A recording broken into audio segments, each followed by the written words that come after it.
അപ്പോൾ ഇങ്ങനെ പിടിച്ചിട്ട് നിങ്ങൾ നെഗറ്റീവ് ചിന്തിക്കാൻ ശ്രമിച്ചു നോക്കിയോ, അത് വലിയ പാടാണ്. പ്രശ്നങ്ങളില്ലെങ്കിൽ ജീവിതമില്ല. പ്രശ്നങ്ങൾ വൃത്തിയായിട്ട് നേരിടുമ്പോഴേ ജീവിത വിജയം ഉണ്ടാകും. പ്രശ്നങ്ങളില്ലാത്തൊരു ജീവിതം വരാൻ പാടില്ല. കാരണം ലോകം എന്ന് പറഞ്ഞാൽ പ്രശ്നങ്ങളാണ്. വീടിന് ജീവനുള്ള വീടുകളിൽ താമസിക്കും. അത് നമുക്കറിയാം. ചില വീടുകളിലേക്ക് കയറി ചെല്ലുമ്പോൾ ഒരു പോസിറ്റീവ് ഫീലിംഗ് ഉണ്ടാവും, ചിലയിടത്ത് നെഗറ്റീവ് ഫീലിംഗ്. എത്ര വലിയ കുടിലാണെങ്കിലും കൊട്ടാരമാണെങ്കിലും അവിടെ നിൽക്കുന്ന വൃക്ഷങ്ങൾ വലിയ സ്വാധീനമാണ്. ഈ പണ്ട് പരമഹംസയോട് ശിഷ്യന്മാർ ചോദിച്ചു, ഈ ലോകം ഒന്ന് അവസാനിക്കുമെന്ന് ചോദിച്ചു.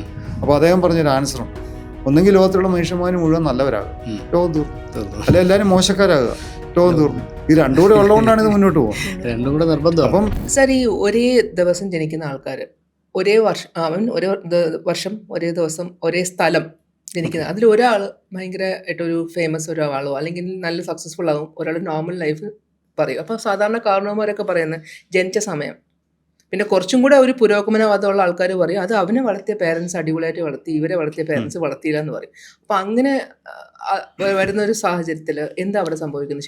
ശരിക്കും പറഞ്ഞാൽ അതിനേക്കാളും നല്ലൊരു ചോദ്യം ഞാൻ അങ്ങോട്ട് തന്നെ പറഞ്ഞു തുടങ്ങാം. അതായത് ഇപ്പോൾ ഒരേ സമയത്ത് ഒരേപോലെ സിസേറിയൻ ചെയ്ത് 2 കുട്ടികളെ എടുക്കുക, 2 ആൺകുട്ടികൾ അല്ലെ 2 പെൺകുട്ടികളാണെന്ന് വിചാരിക്കുക.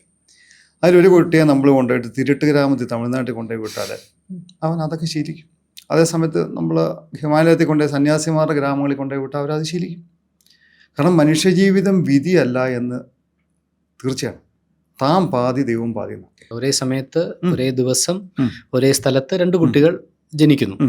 ഇപ്പൊ ഒരേ സമയത്ത് എന്നുള്ളത് ഒരു പക്ഷേ അശാസ്ത്രീയമായിരിക്കാം. ഒരു മിനിറ്റോ 2 മിനിറ്റോ ഒക്കെ വ്യത്യാസം വന്നേക്കാം. ഇനി പോട്ടെ, സയാമീസ് ഇരട്ടകൾ ഉണ്ടായേക്കാം. എന്തായാലും അവർ ഒരേ സമയം എന്ന് വേണമെങ്കിൽ നമുക്ക് പറയാൻ പറ്റും. പക്ഷെ ഈ സയാമീസ് ഇരട്ടകൾ പോലും ഇവര് വേർതിരിയാനും അല്ലെങ്കിൽ ഇവർ ഓപ്പറേറ്റ് ചെയ്ത് മാറാനും ആഗ്രഹിച്ചതിൻ്റെ ഒക്കെ നമ്മൾ ചരിത്രം നോക്കുമ്പോൾ നമുക്ക് മനസ്സിലാവുന്നത് 2 പേരും പൂർണ്ണമായും 2 വ്യക്തിത്വവും 2 ടേസ്റ്റുകളും 2 ആഗ്രഹങ്ങളും ആകുന്നു എന്നുള്ളത് കൊണ്ട് സെപ്പറേറ്റ് ചെയ്ത് ജീവിക്കാൻ ആഗ്രഹിക്കുകയാണ്. തീർച്ചയായിട്ടും. അതപ്പം ഒരേ സമയത്ത് ജനിക്കുന്നു എന്നുള്ളത് കൊണ്ട് ഒരേ സ്വഭാവം വരേണ്ടതല്ലേ? എന്തുകൊണ്ട് വരുന്നില്ല? അതായത് ഒരേ സ്വഭാവം വരേണ്ട എന്നുള്ളതിന് അർത്ഥമില്ല. കാരണം അത് അവരുടെ സാഹചര്യങ്ങളും സമ്മർദ്ദങ്ങളും അവർ വളർന്നു വരുമ്പോഴുള്ള അവരുടെ അങ്ങോട്ടും ഇങ്ങോട്ടുമുള്ള എന്താ പറയുന്നത്, ഈ അങ്ങോട്ടും ഇങ്ങോട്ടുമുള്ള എന്താ പറയുന്നത് മത്സരങ്ങളും ഇങ്ങനെയുള്ള സംഗതികളെല്ലാം ഇവരിൽ ഓരോന്ന് അലിഞ്ഞു ചേരും. ശരിക്കും പറഞ്ഞാൽ ജീവിതം എന്ന് പറയുന്നത് ഇപ്പോൾ ഒരു 2 കുട്ടികളുണ്ടാകുമ്പം വെള്ളക്കടലാസ് പോലെയാണ്. അതായത് പിന്നെ അവര് ഇപ്പോൾ ഒരു പശുക്കുട്ടിയെ സംബന്ധിച്ച് അത് ഉണ്ടായിക്കഴിഞ്ഞാൽ അത് തള്ളയുടെ അടുത്ത് പോയി പാല് കുടിക്കും. പക്ഷെ മനുഷ്യക്കുട്ടിയെ സംബന്ധിച്ച് ആരോഗ്യമുള്ളൊരു മനസ്സാണ് അവന് പ്രാധാന്യം കൊടുക്കുന്നത്. അപ്പോൾ അവൻ ആർജിച്ചെടുക്കുന്ന അവസ്ഥകൾ, അവൻ്റെ സമൂഹം, അവൻ്റെ കുടുംബം, അവൻ്റെ ഓരോരോ എല്ലാ സാഹചര്യങ്ങളെല്ലാം കൂടെ കൂടിക്കഴിഞ്ഞാലാണ് ആയിത്തീരുന്നത്. അല്ലെങ്കിൽ ഇപ്പം ഞാനൊരു കാര്യം ചോദിച്ചോട്ടെ, ഒരേ സമയത്ത് ജനിക്കുന്ന ഒരു പക്ഷേ വലിയ വ്യത്യാസമില്ലാതെ 1 മിനിറ്റോ 2 മിനിറ്റോ ജനിക്കുന്ന 2 ഇരട്ട കുട്ടികൾ അമാവാസി ദിവസം ജനിച്ചു എന്ന് തന്നെ നമുക്ക് ചിന്തിക്കാം. അല്ല, അവർക്ക് അതിൽ ഒരാള് ഒരു പക്ഷേ ഒരു വലിയ ലോകമറിയപ്പെടുന്ന പ്രസിദ്ധനായ ഒരു പോസിറ്റീവ് വൈബുള്ള പേഴ്സണും മറ്റൊരാള് നെഗറ്റീവായുള്ള പേഴ്സണും. തീർച്ചയായിട്ടും അതിന് സാധ്യതയുണ്ട്. അത് പറഞ്ഞല്ലോ. അതായത് ഇപ്പോൾ അമാവാസി ജനിച്ചാൽ നമ്മൾ അതനുസരിച്ച് വിദ്യാപരമായിട്ടും തൊഴിൽപരമായിട്ടും ചിട്ടപ്പെടുത്തിയില്ലെങ്കിൽ അവൻ മറുവശത്തേക്ക് പോകും, ഇങ്ങോട്ടും പോകും. വിധിയല്ല ജീവിതം. മനുഷ്യ ചിട്ടപ്പെടുത്തിയാലും ഒരു ഇൻസ്റ്റിങ്ക്റ്റ് എന്ന് പറയുന്നത് അങ്ങനെയാണെങ്കിൽ ഈ പറയുന്നത് അതിൻ്റെ അകത്തുണ്ടാവും. അതായത് ഇപ്പോൾ ഒരു നല്ല ഒരു എന്താ പറയുന്നത്, ഒരാൾ നല്ലവനാണെന്ന് നമ്മൾ പറയുന്നത്, നല്ല കഴിവുള്ള ആളാണെന്ന് പറയുന്നു. അതിൻ്റെ അർത്ഥം എന്താ? അയാൾക്ക് മറുവശത്തെക്കുറിച്ച് ഒരു നല്ല ബോധ്യമുണ്ടെന്നാണ്. എന്ന് പറഞ്ഞാൽ തെറ്റുകളെക്കുറിച്ചും കുറ്റങ്ങളെക്കുറിച്ചും നല്ല ബോധ്യമുള്ള ആളാണ് അറിവുള്ളത്. 2 സൈഡും അതങ്ങനെ. ഇപ്പം നമ്മളിപ്പോൾ അറിവ് ആർജിക്കുക എന്ന് പറഞ്ഞാൽ അതിൻ്റെ മറുവശത്തെക്കുറിച്ചുള്ള ഒരു ബോധ്യമാണ് ഏറ്റവും വലിയ അറിവെന്ന് പറയുന്നത്. എന്നാൽ അതിൽ പൂർണ്ണത എത്താൻ പറ്റും. 2 കാര്യങ്ങളെക്കുറിച്ച് ഞാൻ അറിയണം. അപ്പോൾ അതിൻ്റെ അകത്ത് ചില ആൾക്കാർ ആ ലെഫ്റ്റ് സൈഡിലേക്കും ചില ആൾക്കാർ റൈറ്റ് സൈഡിലേക്കും പോകാനുള്ള സാധ്യത കൂടുതൽ. ഇത് രണ്ടും ബോധ്യപ്പെട്ട് അവൻ്റെ വിശേഷ ബുദ്ധി കൊണ്ട് അവൻ ജീവിതത്തെ ചിട്ടപ്പെടുത്തി അവൻ മഹാനാവും. ചില ആൾക്കാരെ സംബന്ധിച്ച് അവൻ അതിൻ്റെ അകത്ത് വക്രബുദ്ധി കാണിക്കും, അതങ്ങനെ ചിട്ടപ്പെടുത്തി അവൻ മോശക്കാരനാവും. ഇതാ സംഭവിക്കുന്നത് അവിടെ. ഇതിപ്പം വീണയ്ക്ക് എന്തെങ്കിലും അമാവാസി കാരണം ഈ അമാവാസി ജനിച്ച ആൾക്കാർ നമ്മുടെ ലൈഫ് നല്ല സെറ്റ് ചെയ്ത് കൊണ്ടുപോകാനായിട്ട്, അതിപ്പോൾ അത് ചെറിയ കുട്ടികളായിക്കോട്ടെ അല്ലെങ്കിൽ പകുതി വഴിക്ക് എത്തിയ ആൾക്കാരായിക്കോട്ടെ, കുറച്ച് വയസ്സ് തന്ന ആൾക്കാരായിക്കോട്ടെ, അവരെന്താണ് ശരിക്കും ഒരു ഡെയിലി ബേസിസ് ചെയ്യാൻ അങ്ങനെ? അതായത് ഏറ്റവും വലിയ ആവശ്യം നമ്മൾ ആരാണെന്ന് നമ്മൾ ബോധ്യപ്പെടുക എന്നുള്ളതാണ്. അതൊരു ചെറിയ ജോലി അല്ലല്ലോ സാർ, അതൊരു വലിയ ജോലിയല്ല. അത് ആ ബോധ്യപ്പെടൽ വലിയ ജോലിയാണ്. പക്ഷെ അത് ആ ബോധ്യപ്പെടലിലൂടെ നമ്മൾ ഉയർന്നെഴുന്നേൽക്കുകയാണ്. അല്ല, അത് എങ്ങനെ? അവിടെയാണ് വേദിക് അസ്ട്രോളജിയുടെ പ്രസക്തി. എന്ന് പറഞ്ഞാൽ അസ്ട്രോളജേഴ്സിനെ ഞാൻ പ്രോത്സാഹിപ്പിക്കുകയല്ല. അതായത് കായ്ക്കുന്ന മാവിനിട്ട് കല്ല് പെറുക്കിയറിയുള്ളൂ. ഇത് നല്ല ശാസ്ത്രമായതുകൊണ്ട് ഇത് ഒത്തിരി മോശം ഉണ്ടായിരിക്കാം. പക്ഷേ ഇതിൻ്റെ അകത്ത് നല്ല രീതിയിൽ ബോധ്യപ്പെടാൻ വേണ്ടിയിട്ട് ജ്യോതിഷം തീർച്ചയായിട്ടും ഗുണകരമാണ്. നമ്മുടെ ജനനസമയത്ത് നമുക്ക് പ്രകൃതി തന്നേക്കുന്ന കാലഗുണവും കാലദോഷവും എന്തിനൊരു സമയമുണ്ട്. ഇപ്പോൾ വീട് പണിയാനും വിദേശത്ത് പോകാനും വിവാഹത്തിനൊക്കെ സമയമുണ്ട്.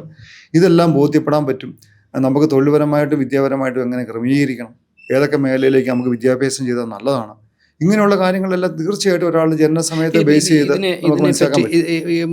മുൻപ് ഇതിനെപ്പറ്റി ഞാൻ മുൻപൊരാളുമായി ഒരു തർക്കം നടത്തിയ സമയത്ത് ജ്യോതിഷം അശാസ്ത്രീയമാണ് എന്ന് പുള്ളി പറഞ്ഞു. പുള്ളി പറഞ്ഞതിൻ്റെ ഒരു കാരണം, അപ്പം ഞാൻ ചോദിച്ചു മെഡിക്കൽ സയൻസോ?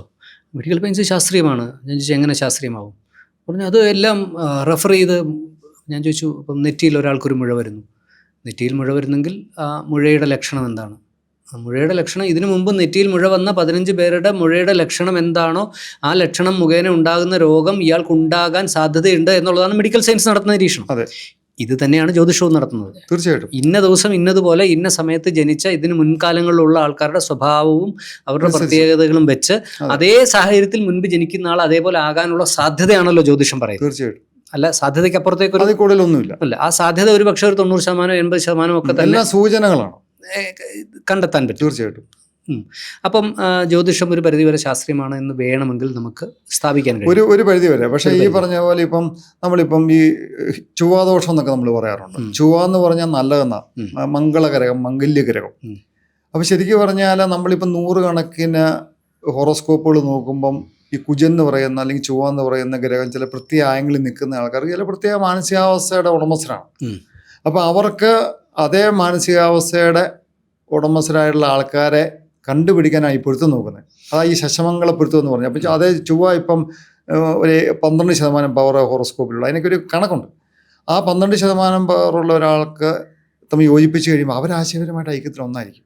അതിനാണ് ഈ പാപസാമ്യം എന്നൊക്കെ പറയുന്നത്. പാപസാമ്യം എന്ന് പറയുന്നത് അതായത് അതിനൊക്കെ ഓരോ ഇപ്പം നമ്മൾ ഗണപ്പൊരുത്തം അല്ലെങ്കിൽ വേദപ്പൊരുത്തം എന്നൊക്കെ പറഞ്ഞുകൊണ്ട് ഇങ്ങനെ ഒരു പേരിട്ടുണ്ടെങ്കിൽ പോലും ഒരാളുടെ ഗ്രഹനില മാച്ചാകുന്ന ഗ്രഹനിലകളുണ്ട്. അതിപ്പം ഉദാഹരണം പറഞ്ഞാൽ ഇപ്പം പൗർണമി ജനിച്ചയാളും നമ്മൾ യോജിപ്പിക്കുക, അഷ്ടമി ജനിച്ച ആളാണെങ്കിൽ അഷ്ടമി ജനിച്ച ആളുമായിട്ട് യോജിപ്പിക്കുക, അല്ലെങ്കിൽ ചൊവ്വ എന്ന് പറയുന്ന ഗ്രഹത്തിന് സ്വക്ഷേത്ര ബലമുള്ള ആൾക്കാരെ തമ്മിൽ യോജിപ്പിക്കുക, അല്ലെങ്കിൽ ഈ ജൂപ്പിറ്റർ പണ്ടൊക്കെ നാട്ടിൽ പഠിച്ചിട്ട് പറയും ഗുരുത്വം ഇല്ലാത്ത ആൾ, ഗുരു എന്ന് പറഞ്ഞാൽ വ്യാഴമെന്നാണ്. അപ്പോൾ അത് ഒരേപോലെ നിൽക്കുന്ന ആൾക്കാരെ, അപ്പോൾ ആ ഗ്രഹനിലകൾ വെച്ച് നമ്മൾ ആ ഒരേപോലെ ചിന്തിക്കുന്ന ആൾക്കാരെ തമ്മിൽ യോജിപ്പിക്കാൻ പറ്റും.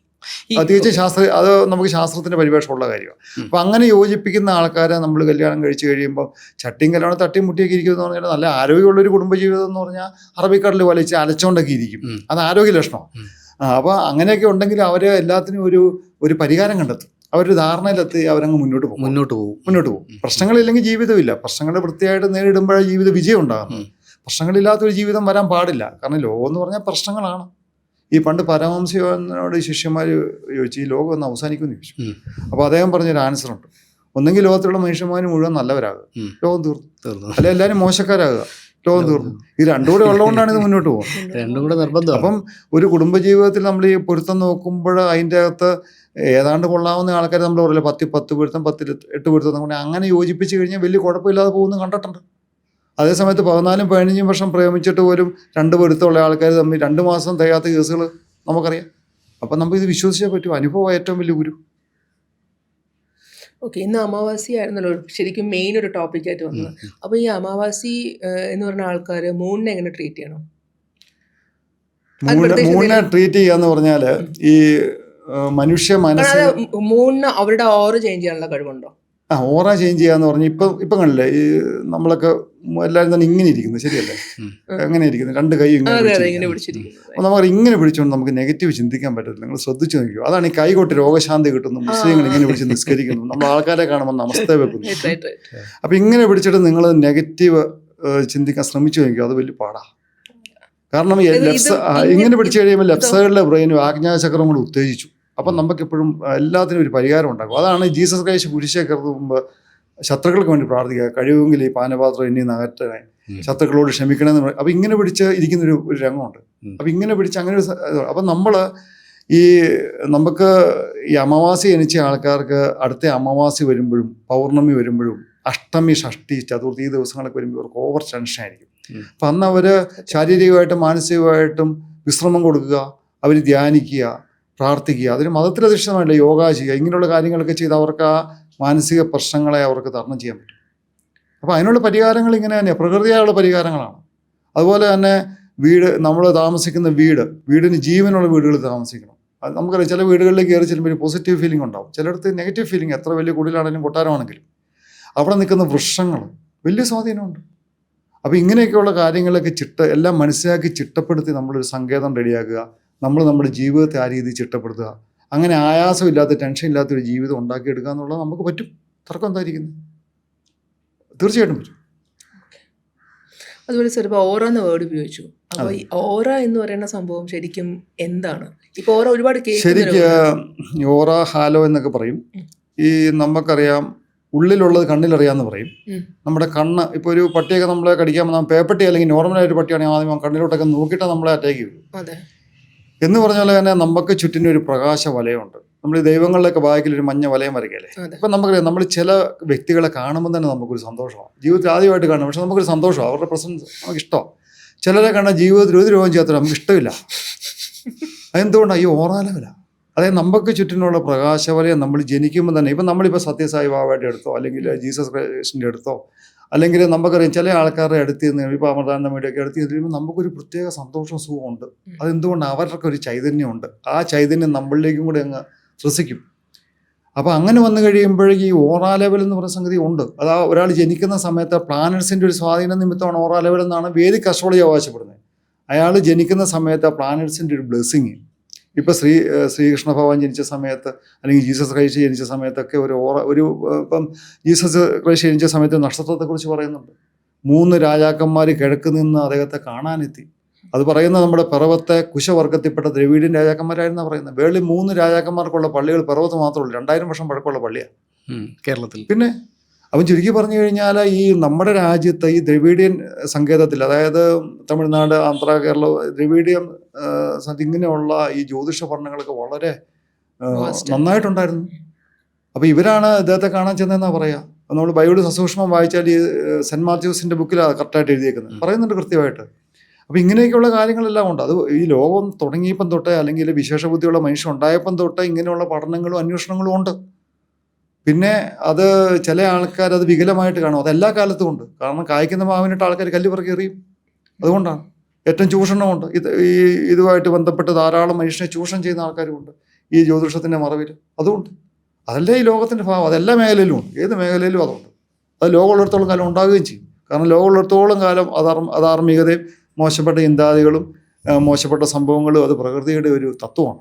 അത് ഉണ്ടായിക്കൊണ്ടേയിരിക്കും, ഒരു തർക്കമില്ല.